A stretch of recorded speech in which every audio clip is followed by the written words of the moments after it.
Hi. In this screencast I'm going to try and demonstrate how to create a kind of realistic looking or semi-realistic looking light switch using Inkscape 0.46. So let's get started here. First we have Inkscape here, and we will bring up first of all the document properties dialog box and turn off the page border. Next we'll get started here with the light switch. First thing I will draw is a rectangle. Obviously it doesn't have a color yet. Let's pick something a little closer to what we want here. I'm going to do kind of an off-white type of plate. It's a little bit of saturation, somewhat yellowy.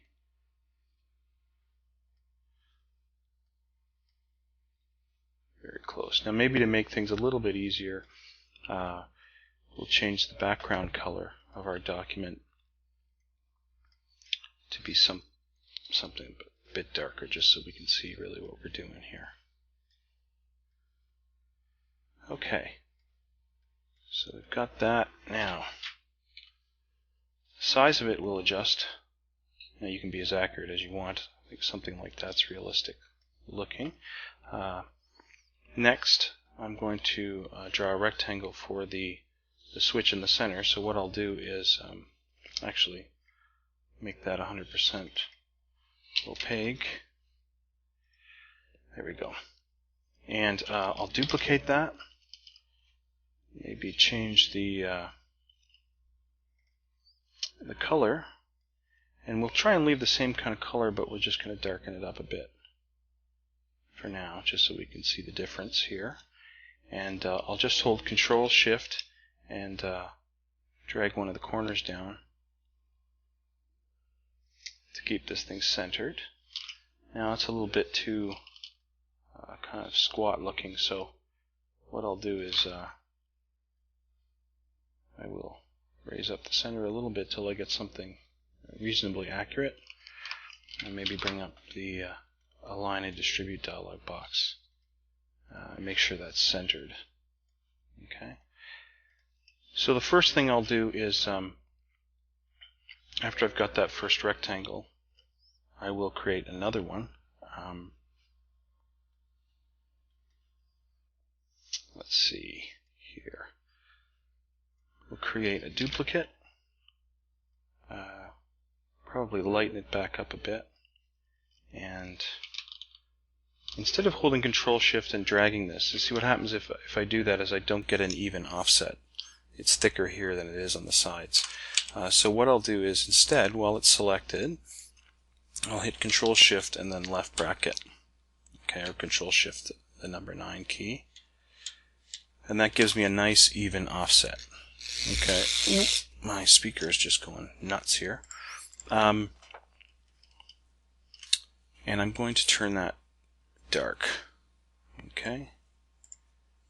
And now I need one more rectangle in here, and so I will make a duplicate, lighten that back up, and again I'm going to Control Shift 9, offset that in slightly. Okay. Now, one of the things I use in this is in this tutorial is the snapping feature. So I bring up the document properties again, Control Shift D, and I'll go to the Snap tab, make sure snapping is enabled, and I want to check this box, Snap to Paths. Okay, and we'll see why in a second. So we're going to turn this inside rectangle here into our switch. So what we'll do is, first of all, drag that up to, say, something like that. I'll duplicate it. And now if I hold Control, I can drag that new duplicated shape down, but you'll see that it snaps. See how it stops right on the edge of the last object? That's what object snapping does, and that's why it's useful, okay, to me in this type of instance. So actually what I'm going to do is probably bring this a little lower and drag this one down. Again, you'll see it snap to it. Okay, so we've got two rectangles here. We're going to create You know what? This is probably right. It's better up here. Sorry about that. This one I'm going to make a little bit longer. Make a duplicate of this one again, and I'm going to drag it down till it snaps on the edge, and I will shrink it a little bit and make one more duplicate. Okay, and this one I'm going to make black. That's going to be the shadow under my switch, so I'll just drag it down a little bit, and I'm going to send it back underneath that last rectangle. So what we have here is 1, 2, 3 rectangles, and then one black rectangle underneath. Okay. The first one, we're going to put a gradient on that. So I will hit the gradient button and then edit the gradient. And what I will do is keep that same color. I'll make both ends of the gradient opaque, but one end I'm going to make it darker. Okay, first.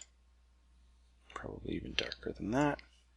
And then I'm going to add another stop in here. I want to have 3 stops in my gradient. So I'll add another one. Now we have 3 stops. Dark, medium, light. I actually want the middle to be lighter, so I will select the middle one and drag the lightness up. Maybe not that high. And I will take the last one and drag it back down slightly. Okay. Now I have this gradient. I want to rotate it so the gradient's the other way, 90 degrees from what it shows here. So I can, while it's selected, hit the gradient tool. And I'm going to hold the control key so I get a nice vertical gradient like that. Okay. And what I'll probably do is actually drag this up just so it hits the top of that other one. Again, that's why object snaps are path snapping is nice, because you can just drag it up and it will automatically go to that edge. Okay, it's not, you wouldn't use it all the time, but in this type of cases it can be quite useful. This one I will probably just make a little bit lighter. Oops, sorry, I had dragging the wrong thing. This is the gradient editor. So while this is selected, go to the fill and stroke dialog box, make that a little brighter. This one here, I'm going to use another gradient, and I'm going to start with the light color. So I'll hit the dropper, select that color.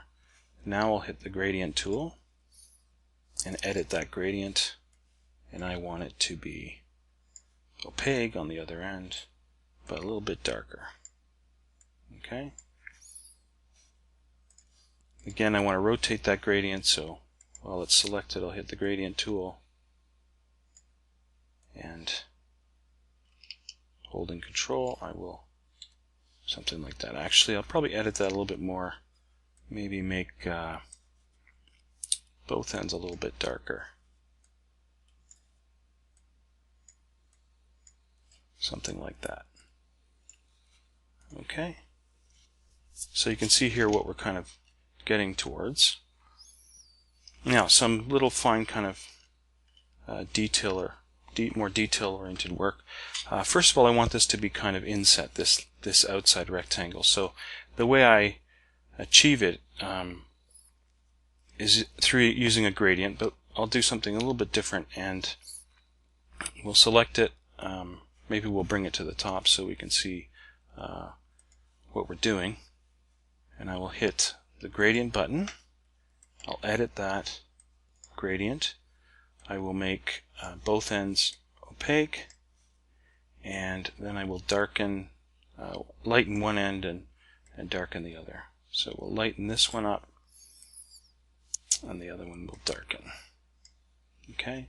Now this one I want to be, I want to have a light side here and a dark side up here. So kind of like the light's coming up from the top left and shining down. I actually want a third stop in this one too. Actually, it's going to be 4 stops total. We'll create the other 2 stops here. Hit add stop twice. So we've got our nice light color at the top. This next one I want it to be light as well. Okay, it doesn't have to be exactly the same as the first stop. and this third one I want it to be dark like the last stop. So you can see I'm kind of getting more quick changing gradients. Okay. Now what's nice about the gradient tool is if I hit the gradient tool in Inkscape 0.46, you get these handles that you can adjust the gradient positions by. And I want something like this. Okay. And the way I'll do it is, now that I have it looking like that, I'll drag this and play with it until I can get them to happen at the corners. You see where I'm going here is I want this gradient to change kind of at the two corners like this. Okay, and now when I send that back behind my switch, there we go, up one, you get kind of that inset effect. Okay, probably this outer surface should be a little bit darker, so I'll just click on it and I'll maybe darken it up just a touch so you get a better idea of the look of that. And I would play with these colors as I go along to get the look I wanted. Okay, so that's the inside kind of hole in our switch, and there's the basic switch. Down here, all we're going to do is really blur that black rectangle until we're happy with it. Probably drag it down a little bit like this. Drag it a little bit more. If you hear some funny sounds during this screencast, I have to tell you, my little French bulldog Delilah is here, and she's snoring heavily. So if you hear the odd snore or snort, that's what it is. So let's get back here. We've got our switch. We've got our nice shadow under the switch. We've got, kind of decent gradients, but you'll see there's kind of an abrupt change here that kind of looks a little fake. So one of the things, little detail things you might want to try is, I've tried putting a nice light rectangle here and blurring it. So let's try that. We'll just draw a rectangle. We've still got our snapping on, so you should be able to draw fairly easily that rectangle in there and get it to line up easily with the outside. Now it looks like it's a little bit transparent, so what we'll do is make that fully opaque. We'll make it fully white and maybe try blurring it a little bit. Maybe something like that. Okay, and you get a more realistic effect. Okay, we can take that, duplicate it, and bring it down and put it here as well. Now you'll see this is where object snapping may become a problem, because path snapping, you want to set this right over the middle of it. A couple options you have is, you could always go back and uncheck that box, or if you're really trying to place it accurately, what you can do is use the keyboard. And to move things with the keyboard, you're going to use your cursor keys. That gives you a fairly approximate movement, which may be good enough. If you need really fine-tuned movement, what you can do is hold the Alt key and move this, okay, which gives you a much finer movement. The other thing you might notice, people who are real sticklers for detail will notice that you see when this thing blurs, see a little bit of that piece. Now on something like this, when you're zoomed out, you can't really see that thing, it doesn't really matter. But if you wanted to correct it, what you could do is you could drag that blur out. Actually, let me back up here. First of all, let's make a duplicate of this. We'll unblur it, make it gray just to show you. There's the rectangle, okay? The same size. So what I'll do now is take the blurred rectangle, drag it out, and now I will align these two and make sure first selected, and that we selected this first. I want this to come down and sit on top of the white blurred rectangle, so we can do that.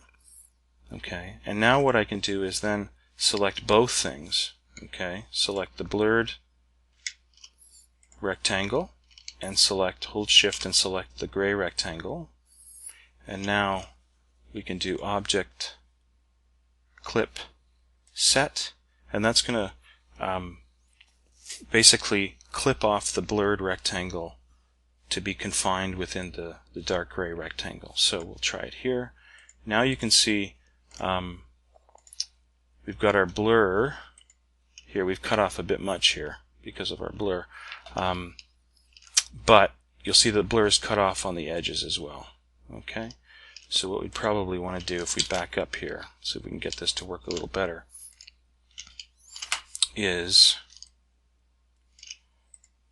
shrink this a little bit more. Okay, so the blur up at, the top side blur and bottom edge blur aren't affected by this rectangle. Again, over top here, make sure both things are selected. Object, clip, set. I move the gray rectangle. Come on, you. There we go. Object, clip, set. And now we have our nice blur, and it doesn't overlap on the edges at all. Okay, and you can use that effect quite a bit. So whenever you have a blurred object, you can put a shape over it and clip off the blur if you need to. But make sure, like I just did, that you don't clip off the blur that you want to keep, obviously. I won't bother doing the other one. I think it looks realistic enough, especially when you back away and see the whole switch. You're never going to notice that. Or at least I probably wouldn't. Okay, so we've got that part of our switch fairly good. I'm fairly happy with it. Next, if you want to be a stickler here, let's just window everything and group it so we don't screw it up. Next, I'll put a couple screws on this plate, and we'll grab the circle tool and we'll hold Shift Control. Put something like this in. I don't know, you're judging it by eye here. I mean, we can bring up the alignment tool, center it, but as far as the position up and down, that's really your judgment, how accurate you want to be. But what we'll do with this circle is, first of all, I want to create a kind of concave look to it. So one thing I can do is put a gradient on it, and I will start with, actually, I'll probably take the dropper, take the same color as the plate, darken it up a bit, okay, and then I'll hit the gradient button. Edit the gradient. Hopefully I'm not going too fast here. Fully opaque, and I want to darken one side a little bit more. Okay, so on something like that, sorry, hit F2, we want to something like this. Still kind of, probably we should make this a bigger difference. There we go. Got to be lighter than this base part here. Okay. So there's our little hole. We'll duplicate again. And we will hold Control and Shift and inset like this. Now the reason it's jumping around like that is because I still have snap to path set. We'll take that off, and now we have a much finer control. And I want this one to bump out. So one way you might do it is just take that gradient button, select the gradient we just created. Make sure you duplicate the gradient before you start messing around with it, because if I don't duplicate it, I'm going to actually be modifying the gradient I used underneath as well. I don't want to do that. So I'll duplicate it, it gets a new number, and all I want to do here is kind of go the opposite route. I want to put the light at the top, dark at the bottom. So we're kind of getting there. Got a bit of a screw head here at least. And next I'm going to put a slot in here. We'll get the rectangle tool. We'll draw rectangle oversized. We'll hit one and the other. Bring up the alignment tool. And we will center it. Okay. And we'll put a gradient on this one to get that slot to look right. So we'll hit the gradient tool, edit the gradient, and we're going to need kind of a black and white gradient. So one stop is black, the other stop you make fully opaque and make it white, and then if we bring up the gradient tool,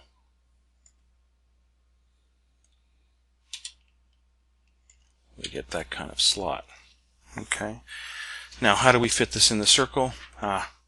The mask again, or actually the clipping again. So we'll duplicate that sphere, or that circle, on top of the rectangle, and we'll use this as our clipping shape. So again, we select the circle, hold Shift, select the rectangle, Object, Clip, Set, and now our slot is clipped exactly to the edges of that circle. Okay, so there's our screw. We will group it, duplicate it, and then drag it down. Again, you might want to come up with some way of centering those, or putting them in the right position vertically. We'll leave it like that. I think it looks decent. What next? We want this plate to be kind of a 3D plate to come off the wall a little bit. So first thing I will do is select the plate, I will duplicate it, and now I want to make it slightly larger. So maybe to make things a little easier, we'll lower the opacity a bit. I don't know, change the color just so we can see. And we're going to use the offset again. Control-Shift-9 a bunch of times to offset it. Okay, we get the offset we want. Send that right to the back. Now this one, probably, it's still a rectangle. I like to round it. Hold Control, round this corners a little bit. Probably this one too. Now this is getting a bit hard to see. We'll lighten it up. Okay. So there we go. Now, how do we get this nice shading? We kind of do the opposite of what we did for that inset hole in here. And we will use a gradient to do it. We can bring that back shape up if you want. We will have a white, probably, you know what I'll do is I will let that back down. I'm going to actually match the color of the back rectangle to the front. Probably make it a little bit lighter, but still that same kind of shade. Then I'm going to duplicate that shape, make it fully white, and then do my gradient. Again, I want 4 stops. Okay, so we'll edit the gradient, make the end stop opaque and darker. It doesn't have to be black, but some type shade of gray. And now I'm going to add 2 stops. And again, I'm going to bring 2 of them close together color-wise, so I can get more of a solid, or quick change in the gradient or in the color. I'll hit F2. Again, play with these nodes a little bit to get what we want, and then we are trying to get this on the 45. We want that change to happen right on the corners. Okay, probably will lower this opacity a little bit because we want the color of that back one to show through. Being a real stickler here. There, probably something like that. Maybe even a little bit lighter. Like that. Now we'll take one last step. Take one of those outer rectangles, doesn't matter which one you take. Duplicate it, make it solid black, blur it a little bit, and probably probably move the thing down just for the keyboard, and send it to the back. So there is my light switch. Okay. Now maybe just for a quick kind of bonus thing, I guess you'd say, on this one we kind of used a lot with a snap to path thing, and what I found is a while back I was actually trying to draw some paper airplanes and stuff, and I was having a bit of a hard time. So a quick way to do it, though, very quick, is using this snap to path checkbox. Okay, so what we do is we'll take the Bezier tool. We will kind of draw a triangle that's going to be both wings of our airplane, paper airplane. So we'll say, I don't know, something like this. Okay, we will bring up the fill and stroke dialog box. We will turn off the stroke, make the fill like maybe white, but we'll kind of keep it for now. We'll lower the opacity. Okay. Now, why that snapping helps here is because once we have that overall shape, I can do a paper airplane very quickly here. So what I will do is duplicate the first triangle, hit F2 so I get the nodes of it, and here I'm going to bring this node over. And you see how the snapping now lets it ride along that edge. I don't have to worry about matching it up. You know, I can put it up here, but as soon as I get close, bang, it snaps to that. So I want probably one wing there. I'll select the bottom shape again, hit F2 for the node editing tool, grab this corner, and again, bring it over slightly. I'll select this wing, Control D to duplicate it, F2. I will grab the bottom down here, and probably this one you'll want to change the color a little bit so you can see what's going on. And then I'll take that same shape, duplicate it, hit F2, and just grab this node, and it'll snap right on the corner. Now, if it doesn't snap right on the corner, you might want to try checking off snap to nodes as well, which may help you out there if you run into problems. So now we just got to get things in the right order. Obviously these two things should be up top.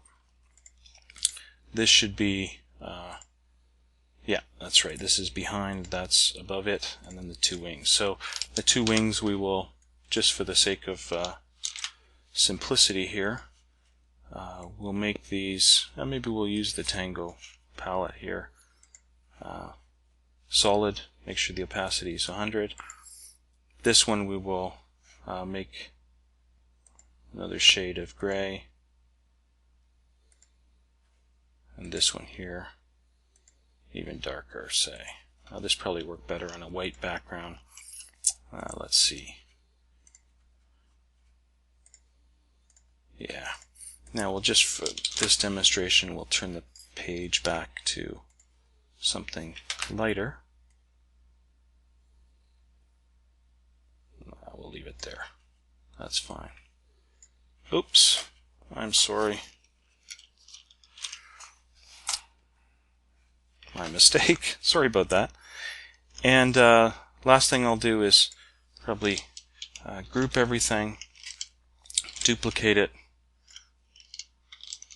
ungroup it, and join everything together with a union. And I will make that thing I just made black here. We'll put it behind and turn it into a shadow. Okay, this key status thing is getting in my way. There we go. Now I noticed under here I don't think these two pieces are fully opaque, so let's just, yeah, they're way down. Okay, so let's make it fully opaque, darken it a bit. Fully opaque. Darken it a bit. So, there's a quick paper airplane. right beside my light switch. Not that that makes much sense, but I hope you got some use out of it and found some useful tidbits in there. Alright, that's it. Thank you very much for watching.